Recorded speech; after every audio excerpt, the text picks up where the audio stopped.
Agora, o nosso último expositor com o tema Plano Municipal de Mobilidade Urbana de Jacareí, prefeito e arquiteto Hamilton Ribeiro Mota. Eu creio que as pessoas que me antecederam já falaram muito de conceito de mobilidade urbana, a questão da legislação, as questões dos ideais, o mundo ideal que a gente vive. Gostaria muito de morar brevemente na cidade que o último expositor sugeriu aqui com as propostas dele, mas a gente precisa fazer algumas perguntas. Como implementar essas propostas, considerando a realidade, a estrutura que nós temos no país, tanto do ponto de vista da sua legislação, como do ponto de vista da sua construção histórica. Então, se nós fôssemos definir de maneira muito simples o que é mobilidade urbana, foi muito bem dito aqui, né? Essas são as condições que você dá para uma pessoa se locomover numa cidade, né, da melhor maneira possível, com qualidade, com conforto, com sustentabilidade, enfim, com todas as variáveis que foram colocadas aqui. Agora, nós temos uma realidade, eu trouxe aqui, vou passar por esses slides primeiro, para que eu possa fazer uma provocação, que eu acho que é o mais interessante da conversa, e a gente poder abrir para ouvir vocês um pouco. Eu não vou falar do plano de mobilidade da cidade, né? Está sendo discutido, tem toda uma proposta, está aqui o Corbani, que é meu secretário de planejamento, a Laura, que é a nossa arquiteta, e que, de fato, exige mesas de bons debates e boas conversas durante bastante tempo, porque, às vezes, é um tema, né, Pascoal, que é muito importante, mas nem sempre ele é atrativo. Discutir legislação, discutir mudanças de lei não é, às vezes, uma coisa muito atrativa, não é? Mas eu vou trazer uns dados da nossa cidade primeiro. Uns dados econômicos para a gente ver assim, mas que cidade é essa que nós estamos agora querendo discutir mobilidade urbana? É uma cidade que tem um PIB, e eu trouxe aí uma escala de tempo nos últimos 14 ou 15 anos, porque nós saltamos 2,6 bilhões de reais para 5,7 bilhões de reais. Ou seja, a cidade cresceu economicamente nos últimos 14 anos. Né? Teve um crescimento considerável. Vamos lá. As receitas diretas, aquilo que é fruto da administração direta, daquilo que é fruto do nosso esforço para melhorar as receitas do município. Vejam que também eu cheguei na prefeitura em 2001, nós tínhamos uma receita de 129, quase 130 bilhões de reais para cuidar de toda a cidade em 2001. E hoje, em 2014, uma previsão, porque ainda não encerrou o ano, de chegar perto de 480 milhões de reais para cuidar de todo o nosso município. Vamos lá. Eu trouxe ligações de água para nos dar uma noção de crescimento da cidade, porque a ligação de água significa uma nova residência, significa um novo consumidor ou novos consumidores naquela casa, ou um casal, uma pessoa que mora sozinho, uma pessoa que tem filhos. E vejam o que aconteceu na nossa cidade de dezembro de 2000 para 1º de novembro de 2014. Nós saltamos de 46 mil ligações de água para 81.700 ligações de água. Então veja que nós hoje temos uma cidade que daqui a pouco vai ter o dobro de casas e ligações de água do que tínhamos há 15 anos. Então há um crescimento urbano considerável na nossa cidade. Vamos lá. Os empreendimentos. Nós tivemos uma explosão de entradas na prefeitura pedindo licenças urbanísticas no ano de 2011.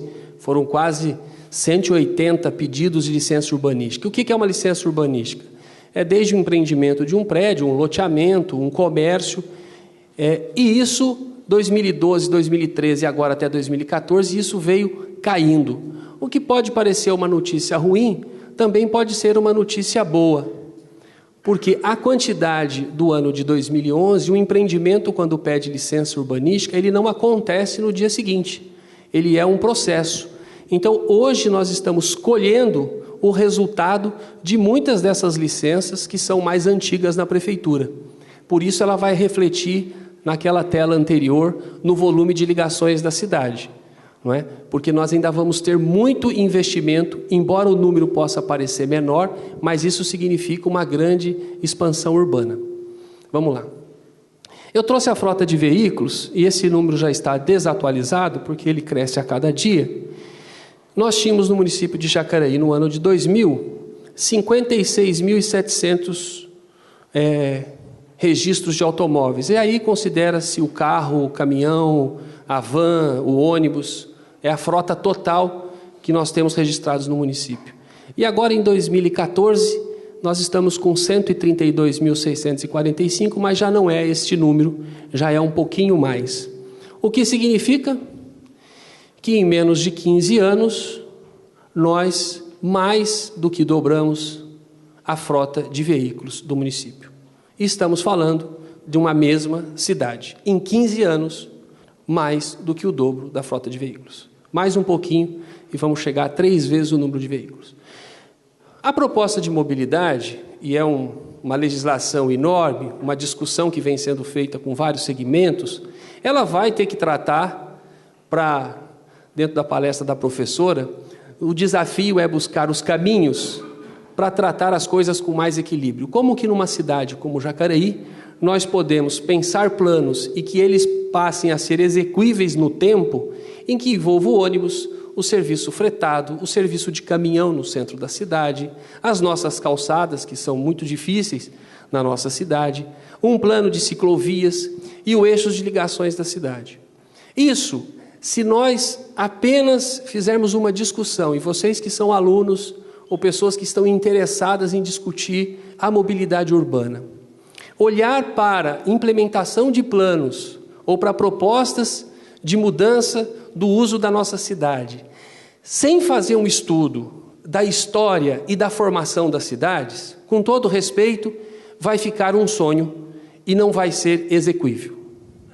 Porque se nós não considerarmos de como que foram construídas as nossas cidades, baseadas em que modelos de urbanização, nós vamos olhar para os grandes problemas que nós temos, vamos apontar soluções ideais, mas que nós não vamos conseguir implementá-las.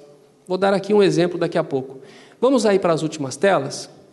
Eu trouxe aqui um pouco de dados da nossa cidade. A nossa cidade tem, as pessoas que usam, em média, que são transportados por dia no transporte público, 54 mil passageiros.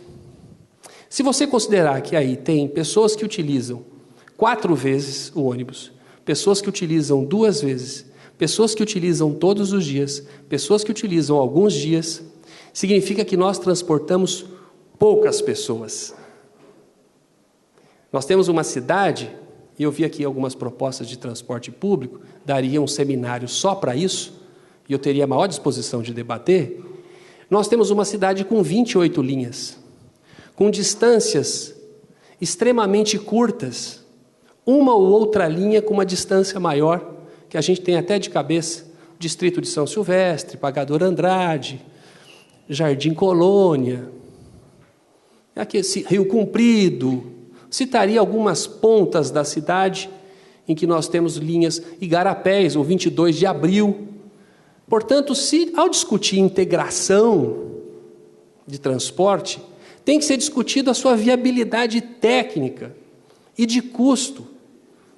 Porque eu também quero andar gratuitamente nos ônibus e queria que ele passasse a cada 5 minutos, toda hora que eu chegasse no lugar.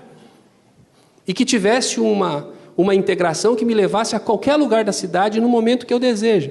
Agora, a pergunta é, isso precisa ser colocado em cima de uma realidade econômica e sustentável, né? E dentro de uma realidade de conformação do solo urbano do município.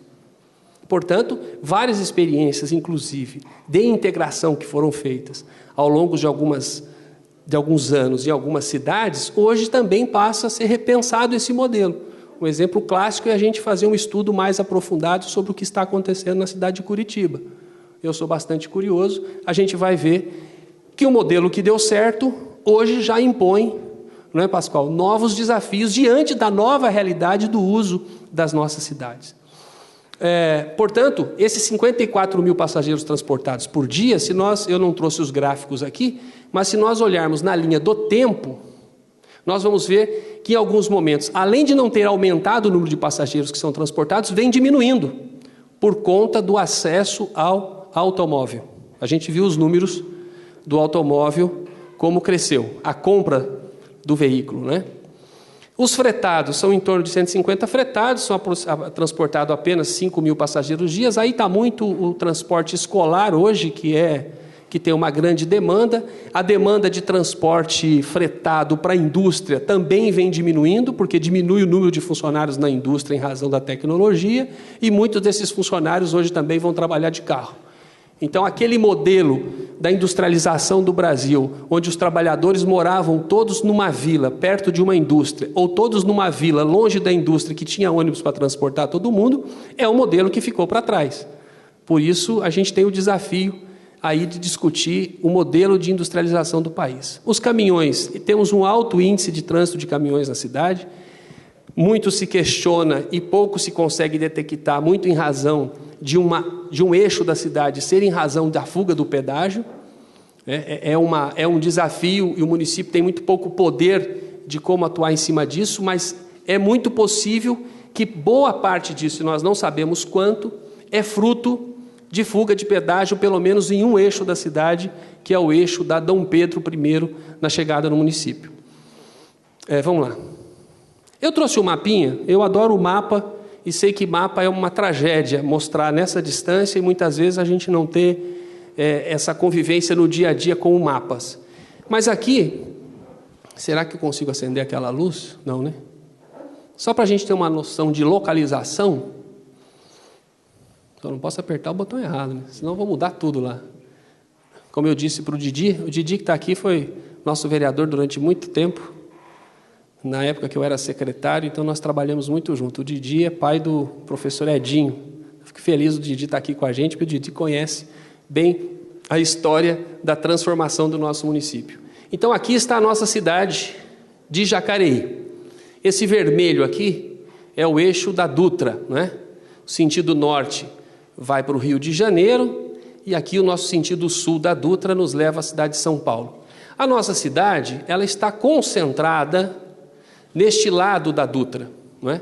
Ainda com espaços de expansão até chegar na Dutra, que é onde começa uma certa ocupação da cidade nesse momento. Ela ficou durante muito tempo concentrada aqui onde está escrito centro, em razão do Rio Paraíba do Sul e em razão da antiga linha férrea de Jacareí, que hoje trecho dela, ou quase todo o trecho dela, se transformou na Avenida Davi Monteiro Lino. Está parada aqui. Falta apenas o último trecho para que a gente faça uma conexão com o distrito do Parque Meia Lua para ligar a cidade.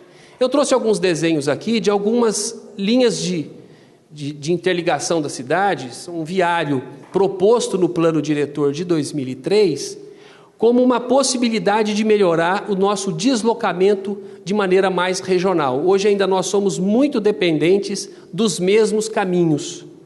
A cidade se constituiu de maneira muito concentrada e ela não tem um sistema viário que nos ajude a distribuir a população hoje, dado o seu tamanho, dado a quantidade de veículos que nós temos.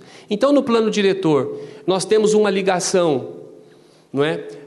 Pela Avenida Ademar de Barros, atravessando o Rio Paraíba e fazendo uma ligação com a Lucas Nogueira Garcês. Esse trecho existe, não existe os recursos para a construção de uma ponte, esse viário existe e esse vermelho está em construção numa parceria com a iniciativa privada. O que a Prefeitura, ao longo dos anos, conseguiu estabelecer como prioridade foi construir a Avenida Davi Monteiro Lino, no sentido de criar uma distribuição, e que hoje ela é importante em razão do esgotamento do uso da Rua Barão de Jacareí. Temos outras vias de ligação, isso aqui é uma ligação nova que está sendo feita em parceria com o Governo do Estado, estamos fazendo o trecho do Santa Marina até o Jardim Colônia, que é a ligação pela bacia do Córrego do Guatinga da rodovia Nilo Máximo com a SP-66, que liga até São José dos Campos. Um novo eixo aqui de ligação. E aí tantos outros eixos aqui, que eu não vou aqui está a divisa com São José dos Campos, então é uma bacia anterior, aqui está a bacia do Rio Comprido, aqui está a bacia do Córrego do Guatinga. Aqui são alguns dos investimentos da cidade, onde estão distribuídos um pouco aí o crescimento da cidade dos últimos anos, e do lado de cá inicia-se um novo polo de desenvolvimento com a chegada de indústrias, no caso uma fábrica de automóveis, a gente está incentivando lá um polo industrial para que a cidade possa, está aqui, para que a cidade possa começar a planejar o seu futuro, utilizando de maneira mais adequada toda essa região da cidade, que são mais de 30 milhões de metros quadrados, que cabe lá hoje uma população equivalente à população toda que já mora na cidade. Uma região que pode se tornar uma nova cidade de Jacareí, com todas essas questões já colocadas desde a sua implantação, de sustentabilidade, de mobilidade, de qualidade. Eu queria aqui, como eu disse, trazer um exemplo, porque eu costumo bater muito nessa tecla de que nós todos, cidadãos, vereadores, prefeito, pessoas que moram na cidade, pessoas que não moram na cidade, temos um conjunto de desejos e sonhos para resolver os problemas da cidade. Não é? Até porque nós queremos qualidade de vida na cidade que a gente mora. Então é óbvio que a gente tem que se sentir incomodado com os obstáculos que a gente encontra no meio do caminho, com os problemas que nós encontramos no meio do caminho. Mas eu trouxe um exemplo aqui de uma cidade, nós poderíamos ter escolhido qualquer uma para fazer qualquer paralelo de diálogo. Eu fui pesquisar a cidade de Londrina. Cidade de Londrina, aqui no estado do Paraná. Vocês têm ideia quantos anos tem a cidade de Londrina? Quanto? 150? Quem dá mais, quem dá menos? A cidade de Londrina tem 84 anos. Em 1935, ela tinha uma população urbana de 4 mil pessoas e uma população rural de 11 mil, 15 mil pessoas. Em 1996, ela passou a ter uma população urbana de 396 mil pessoas e uma população rural de um pouco mais de 16 mil pessoas, totalizando 412 mil pessoas. Agora, em 2014, ela já tem uma população de 543 mil pessoas.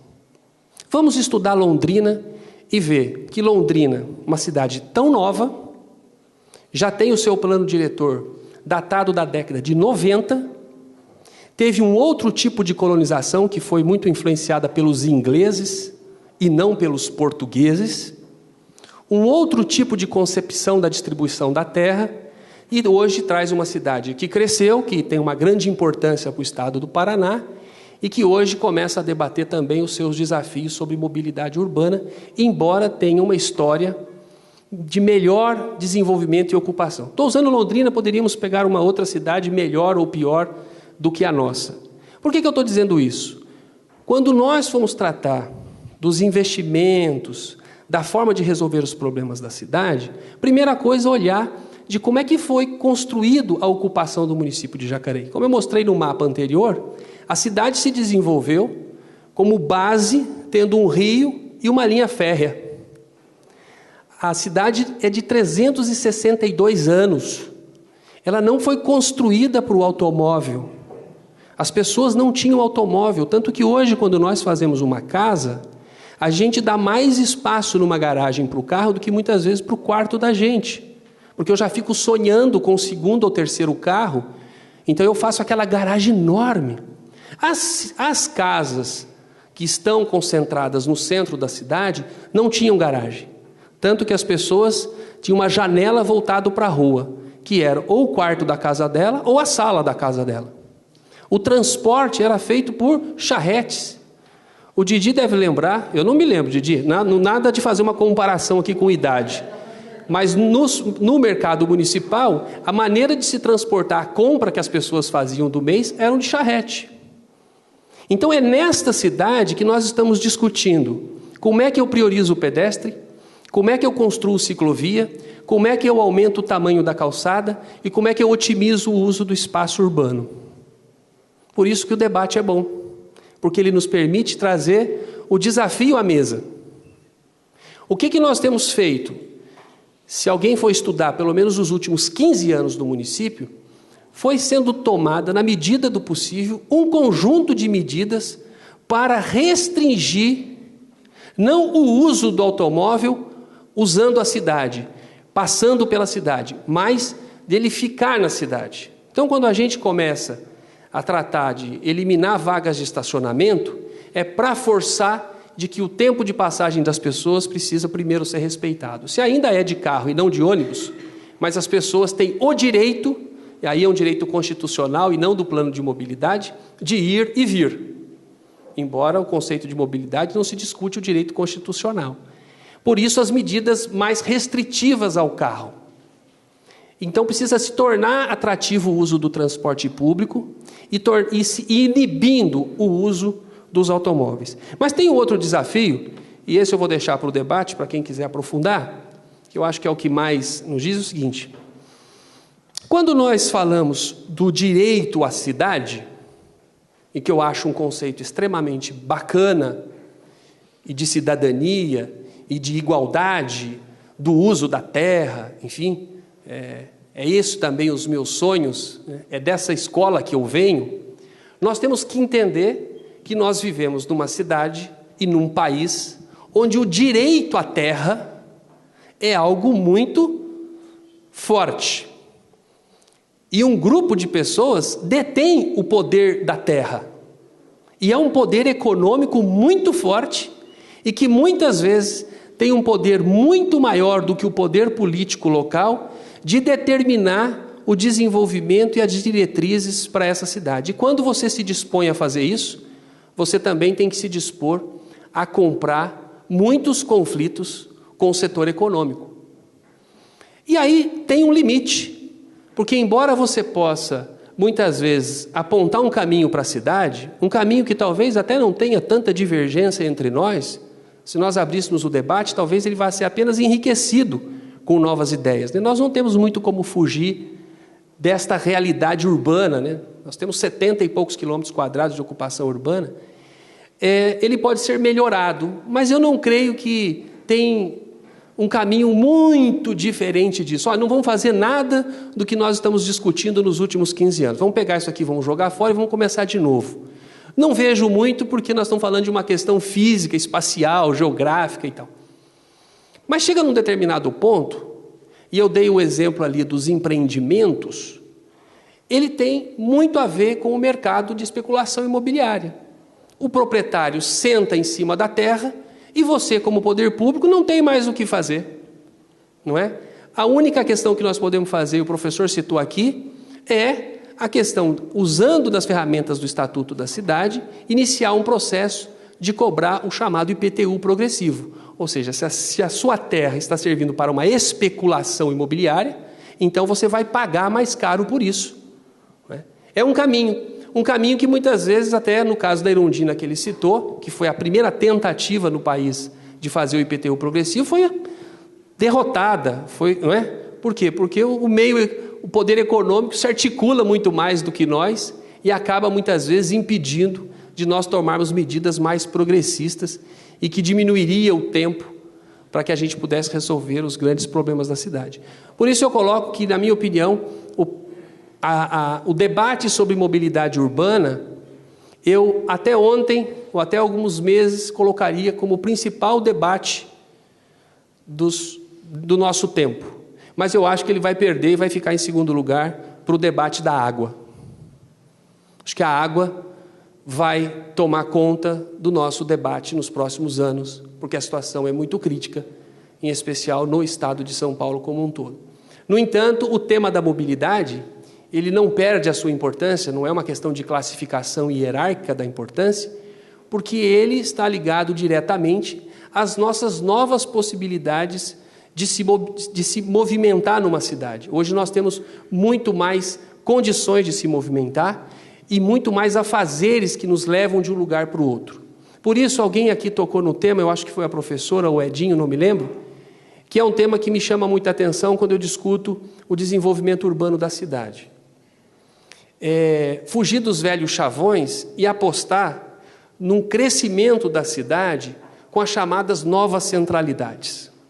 É impossível, por mais que nós tivéssemos aqui 2 ou 3 orçamentos só para fazer investimento em mobilidade urbana.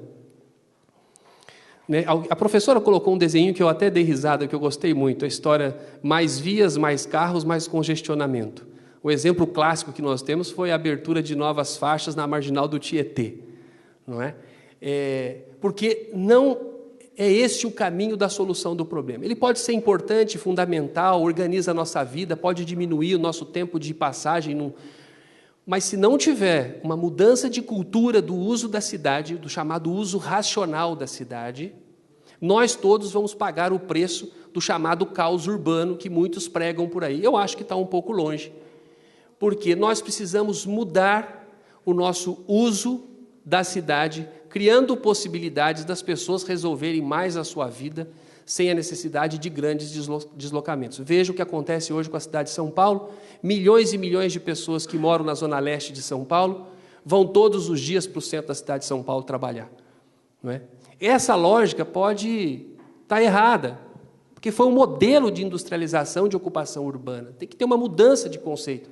Essas pessoas, a sua maioria, têm que tocar a vida onde moram, né? E ir para o centro de São Paulo como lazer ou como um passeio, mas não todos os dias enfrentando aquela dificuldade. Eu costumo dizer que a realidade que nós enxergamos depende muito de onde você está. Se nós trouxermos aqui um morador da Zona Leste que trabalha em São Paulo e pedir para ele morar aqui em Jacareí com a gente durante 15 dias e colocar ele em vários bairros, cada dia ele vai dormir num bairro e vai vir no centro. E ao final de 15 dias perguntar para ele: o que você me diz aí sobre mobilidade urbana, dificuldade de deslocamento? Ele não vai encontrar problema nenhum. Ele vai achar muito tranquilo, porque o tempo médio dos nossos deslocamentos variam de 15 a 25 minutos, com algumas raras exceções de onde eu citei aqui.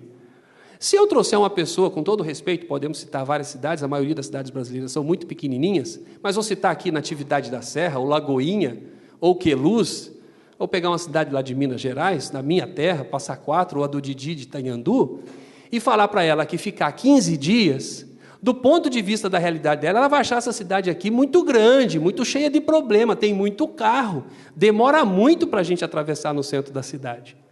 Então, eu diria que nós estamos num momento de fazer o debate onde nós ainda não temos os problemas graves de mobilidade, mas que, fazendo um planejamento de longo prazo, nós podemos manter uma qualidade de vida, ou melhorar aquilo que nós ainda não conseguimos resolver, de maneira mais equilibrada. Por isso que eu acho que o debate ele é extremamente rico e importante. Não é? Os desafios que estão colocados para nós são extremamente possíveis da gente olhar para uma cidade que ainda tem muito o que crescer, mas ele pode crescer mitigando ou diminuindo esses conflitos que hoje nós vivemos. E vocês imaginam que em 15 anos, daqui para frente, nós podemos, então, ao invés de termos 130 mil veículos cadastrados na cidade, termos 260, se seguisse a mesma lógica. A grande pergunta que fica é: o que uma administração, ou várias, porque um prefeito fica no máximo 2 gestões, são 8 anos, por isso o grande debate que eu acho que deve ser feito não é em cima de um gestor desse ou daquele, mas qual é o plano de futuro da cidade para os próximos 20, 30 ou 40 anos. A pergunta é: se colocássemos na linha do tempo um desafio para nós de pensar Jacareí, pelo menos para os próximos 15 anos, quanto de investimento e quais as obras prioritárias nós teríamos que fazer e daríamos conta de fazer para atender um conjunto de desejos e propostas que tantos nós temos na nossa cabeça, tá bom? Fica para o debate. Muito obrigado pela oportunidade. Estou aqui à disposição.